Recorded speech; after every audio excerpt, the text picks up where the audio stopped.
the guru of Squad 00, the assassin like no other. Yes, I'm the best at what I do. One of the most notorious in the YouTube anime and manga community. Don't doubt the infamy, please. Don't do it. Yes, back with yet another death match.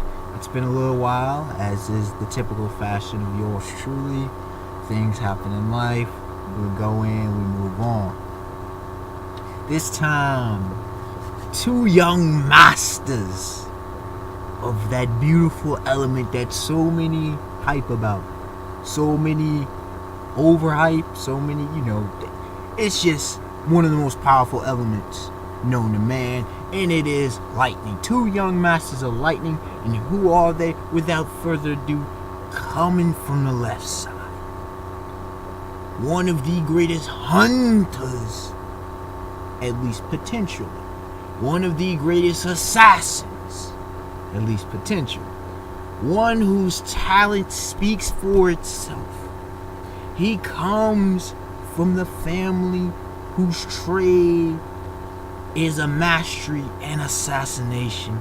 He is none other than Killua Zoldyck. And coming from the right side, a family whose lineage is that of royalty, that of royal blood. One whose proficiency in firebending excels even that of the OP, truly powerful Uncle Iroh, and rivals that of her own father, Lord, man, what's his face right now? Y'all know the Fire Lord. Ozan. Ozan. One who is considered a monster by most of her family. One whose brother wasn't even enough to defeat her alone. And if not for her insanity, probably bored in half. She is none other than Azula. Let us begin. Yo, this deathmatch has been coming a long time. I've had this out ready for a long time, and just things have happened, of course. And the focus on getting this done. Are we in here? We ready to go hard? And if in case you don't know, if you know how I get down, you know what's coming. But in case for those who don't know how I get down, I break every death match. Yes, break it down piece by piece into 3 categories. And then under each category, there's a few subcategories. Beginning, as I always do, with the attack category. And under the attack category, you have strength, which is physical strength, y'all. Combat speed, which is definitely different from transit speed, which a lot of people get twisted. Techniques, and destructive capacity / power. And for those who are unaware of who Killua Zoldyck and Azula might be, if you're an anime fan, you should know who it is. If you're anime and manga, you should know who these characters are. But in case you're not aware, Killua Zoldyck, or just Killua, is from Hunter x Hunter, and Azula is from Avatar: The Last Airbender. Okay, just clearing that out in case you get the weirdness going on. But let's start with physical strength. Now this is a strange one. It's strange not in the fact that it's obvious, because physical strength is almost always obvious as to which side rules, but sometimes it gets a little dicey. But physical strength is strange in this case that it has no bearings on this fight, because of the fighting style of either combatant. Killua Zoldyck clearly is the stronger combatant. It's not because he's a male, but that plays into it. But he is a few years younger than Azula, at least at this point in the story. Killua Zoldyck. He can lift early in the series, back in the Zoldyck family mini arc, at least 16 tons. Add in the addition of nin usage and somewhat mastery, his strength and other physical attributes excelled astronomically, if not exponentially. This is fact. When in turn, and we've seen other physical feats that just showcase, he's excelled.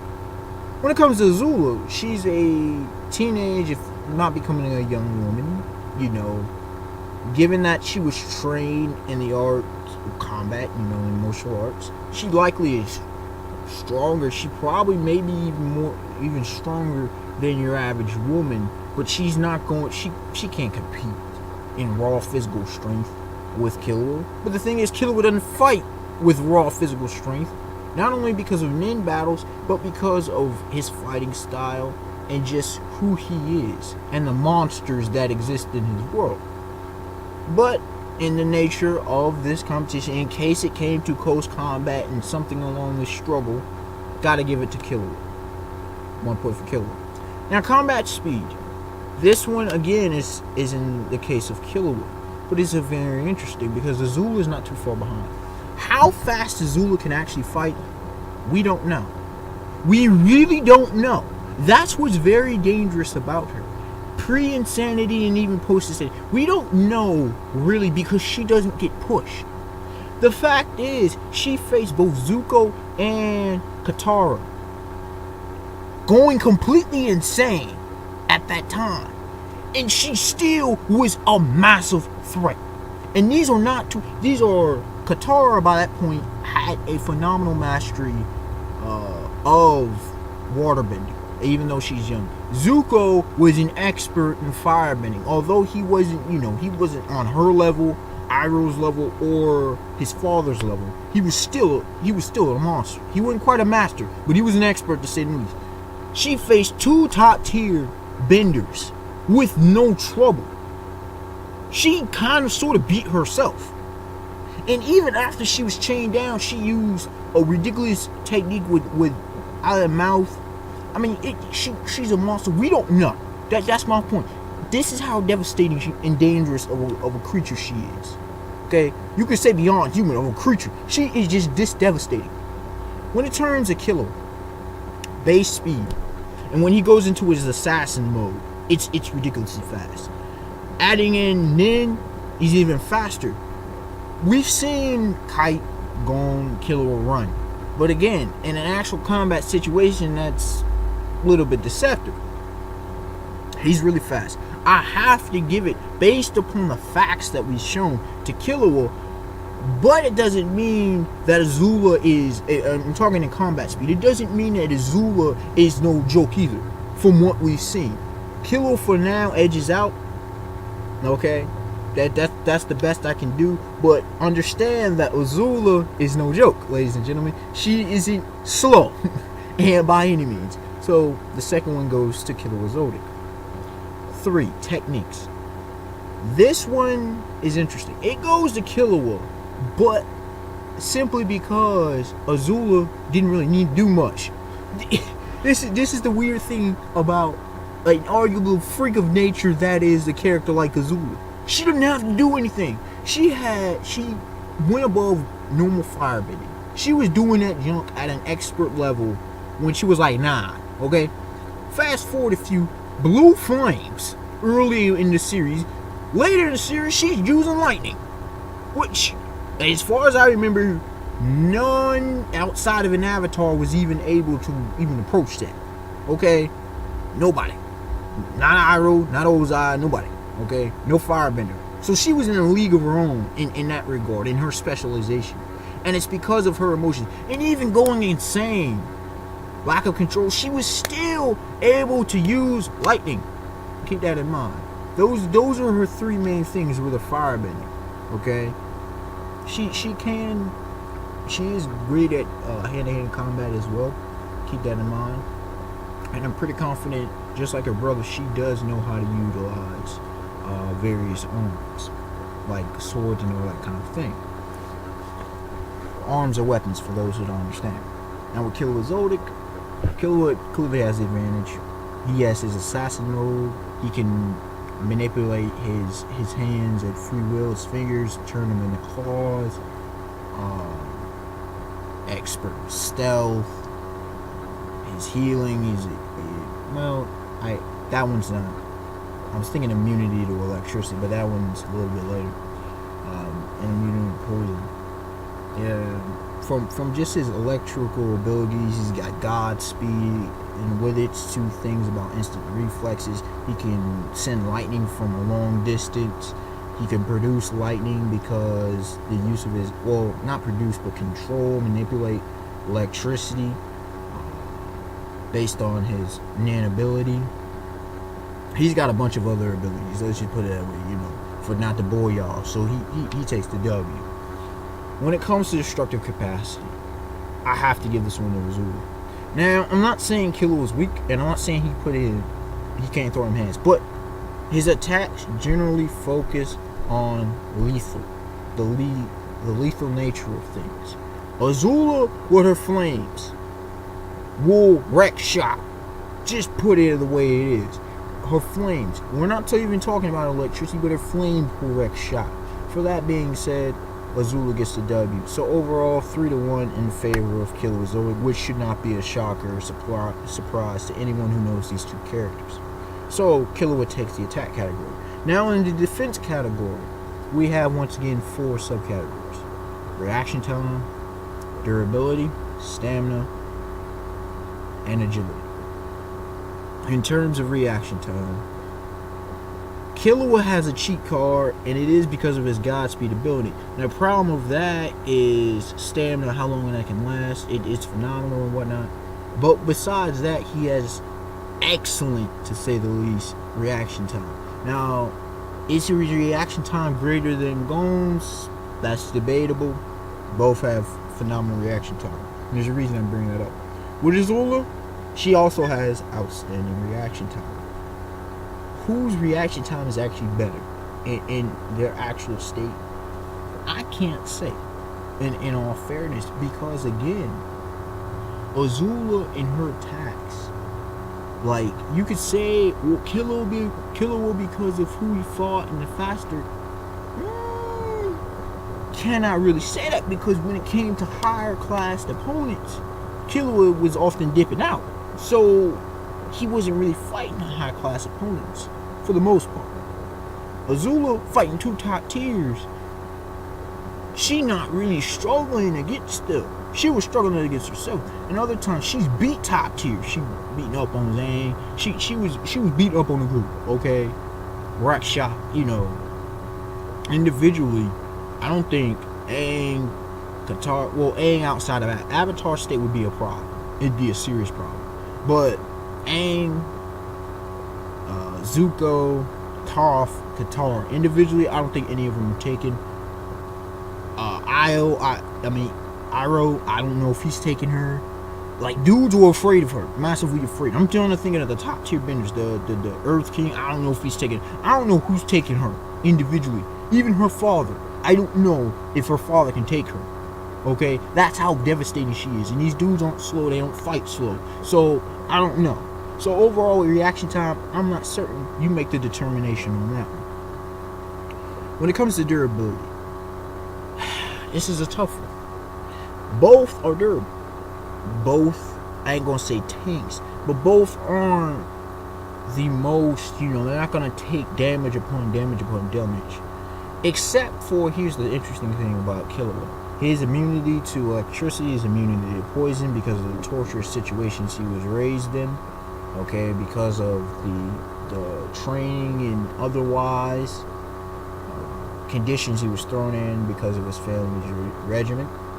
And you would say, well, see there, the whole lightning is immune. It doesn't mean it can affect him. It can hurt him to a degree. We just haven't seen electricity to the amount that it will significantly hurt. It can still cause him pain. Okay, don't get that twisted. Oh, he's immune to electricity. He ain't know it now. Okay, just FYI, just a One Piece reference. Okay, he can still be affected by electricity, but again, she has some blue flames, and blue flames are no joke. When it comes to her, we haven't really seen her take significant amounts of damage. So again, I'll leave this up to the viewer. I know, shocker. I'll leave it up to the viewer to decide. I'm fair like that. When I'm not completely certain on something, I'll leave it up to you to decide. When it comes to stamina, I have to go with Azula. She has boatloads of stamina for days. Okay, maybe I'm exaggerating. She ain't gonna fight for days straight. But she has phenomenal stamina for a long fight, okay? That's my whole point of that, okay? 30 minutes, hour, however long it takes. She got stamina. She doesn't tire. Everything's easy for her.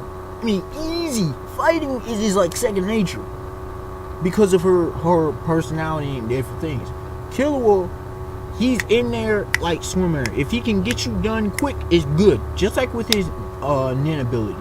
He doesn't have gallons of nin like, say, Gon Freaks does, for example. Okay? His nin doesn't operate in the same thing as Kurapika, for example. Or Corolla Lucifer. Or even, I won't speak about his father and grandfather, about Silver and Zeno, but Hisoka. He uses that junk, and it takes a lot. And he's been shown to have to recharge his electricity. Okay, just for those who are unaware. He can fight for a while, but we haven't seen him fight long time. And I think there's a reason for that. You could say, oh, you're jumping. I'm not jumping when was trained as an assassin. You get in, get the job done, you get out. And if you can't, at least, he's changed a bit.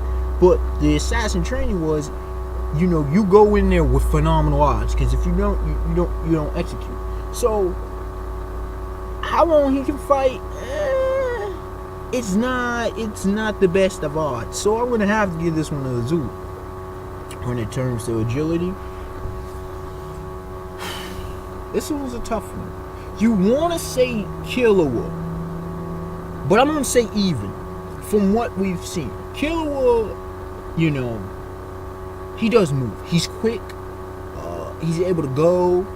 But it's more so his speed rather than his agility. I'm not saying he's agile, because he's very nimble. I would argue that Gon's probably more agile than him, and I think that argument's a legitimate one. And so, while his agility seems superhuman, I gotta go that case with Azula as well. She, again, they can't really touch her. She just schools people with her skill. They can't really touch her. So, with that being said, both of them appear to be superhuman in the cases of agility. So, I give them even. So, as of right now, because of the unclarity, it seems that the defensive edge goes to Azula, which would make sense in this matchup because of her giving an edge in various categories to Killua Zoldyck. Now, one of the most, if not the most important categories, strategy. Something that people often generally don't take into consideration. In under strategy, we have three subcategories. Location, which a lot of people don't want to take into consideration. Fighting style, which is massively important. And arguably the most important, it is fighting IQ. Okay. Under location, it's hard to say that any location is going to seriously favor any individual, but I will say in an urban, close environment, stuff of those natures, I would think it actually generally favors Killua because of his assassin training. Azula can keep calm and whatever, but all those buildings and stuff, he's able to attack. And another thing is he's able to use various kinds of weapons as well at a masterful state. He just doesn't choose to. He doesn't elect to use them. Just FYI. Well, yeah. With that being said, location. If it's in a closed environment along those lines, he's good. If it's in an open environment, it probably would actually favor Azula because of her fighting style, which is fire ability. Now, just keeping that in mind, you have close quarters, Killua's favorite. Open setting, open field, gotta go with Azula. You could say, well, Killua can just use his lightning in Striker. That's possible. He can use his Godspeed and Striker. Yeah, that's possible too. I'm just throwing out all the advantages and disadvantages without any special case, because we saw that Godspeed and whatnot ran out. It only lasted at most a minute, at best. So, we go on from there. With fighting style, I mentioned it. Killua was a trained assassin. He is able to utilize proficiently in multiple weapons and whatever else. Not only is he a trained assassin, he's also a licensed hunter, so he's good on that defense.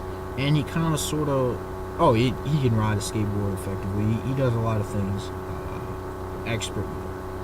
But he also, and one of the things I forgot to mention, he has these two yo-yos that he often uses, and that's an extension of him with fighting, as well as, an extension of his fist pretty much, as well as usage with low cost to his hatsu, to his nin usage. And so he fights kind of a mixed kind of style between a hunter and assassin in his own personal style. He's used all these experiences that he's gained over time, and he's put them all together. He's proficient in hand-to-hand combat. He's got a few distance techniques. He has mid and long range techniques. Now when it comes to Azula, she has close, mid, and long range techniques as well. Her fighting style is clearly firebending. And again, I brought up, she's an expert. She's mastered the regular fire, and she's done things that fire at a young age that most firebenders can't even dream of doing. She excelled to the point of where she has blue flames, and her lightning usage. The only people that have been able to combat it in the series are Iroh and Zuko because of the special technique of flowing the lightning through their bodies. Okay, she can actually produce it. That's the difference between her and Killua. Killua can put lightning because of his immunity to electricity. He can put electricity in his body and utilize it and channel it and all that in different facets because of his nin usage. On the other hand, because of her firebending, she can produce lightning. That in of itself brings forth an interesting conversation and debate on who is actually a better user. But we move on. Finally, and definitely not least, fighting IQ. Killua has a very high fighting IQ. He's very analytical, very calculated. He often comes up with strategies that people, in contemplation, consideration, that people don't know. But when he's in combat, while he does think, a lot of it comes just instinctual second nature, and he relies on his training. He relies heavily on his training. Azula is a prodigy, right down to the very T. She normally keeps everything about her. Okay, with firebending, she also has an extremely high fighting IQ, as obvious by her showcasing skills with her, not just her being able to get these evolutions of firebending, but her just skilled usage of it. When firebending been dependent on emotion, she is almost inhuman. When it comes her view about competition. Killua fights and he wins, but her thing is she wins, and that's just as simple. She's about perfection. She's a perfectionist. She's about dominance. She's about winning, and she's very cruel. This is showcased in her blue flames and in her lightning usage. Okay. When you consider that, and her emotions are always on point, she is a monster. She becomes even an absolute monster in insanity. If she can somehow control her insane mind, she would be almost unbeatable in her world. Even an Avatar would be in trouble in the face of Azula. An Avatar, for those who don't know, controls all four elements, which is earth, wind, air, water, and fire. Okay. Azula is just that much of a freak of nature. When it's extremely high, as long as she stays focused, she's extremely hard to defeat. So overall, when you look at everything, the initial edge goes to Killua Zoldyck. But Azula, it depends on how serious Killua takes it. Because if Killua is not focused for the battle, and you can say this is a deathmatch, but personalities come into play. If Killua, who is very calculated, tries to overthink, he does not execute properly and the battle drags out, if she survives, he's taking that L. So this is one of those rare instances where I'm not going to call that they kill each other, because I did that once. Killua is the odds favorite, but Azula should not be counted out of this match. This is a very tough call. This is one of them. The odds are in the favor of Killua. Let me put it this way. The odds are in the favor of Killua winning this one. But Azula cannot be counted out. That's my rule. Killua has the edge, but Azula's right up in there. I would go 55-45 in favor of Killua winning this one. If you had to ask me who I put my money on, I put it on Killua. But it's hard to bet against Azula just because of who she is. Unexpected Warner, like, comment, subscribe, tell me your thoughts. This is one of the closest death matches I've ever come across on my channels thus far, and I'm pretty sure there's going to be some even more nail biters. I've already had one that I've had a death happen in it, and other ones that were tight and I had to, you know, split hairs on them. Alright, y'all, have a beautiful day, beautiful night. Peace till next time, and hopefully it won't be another death match months down the line.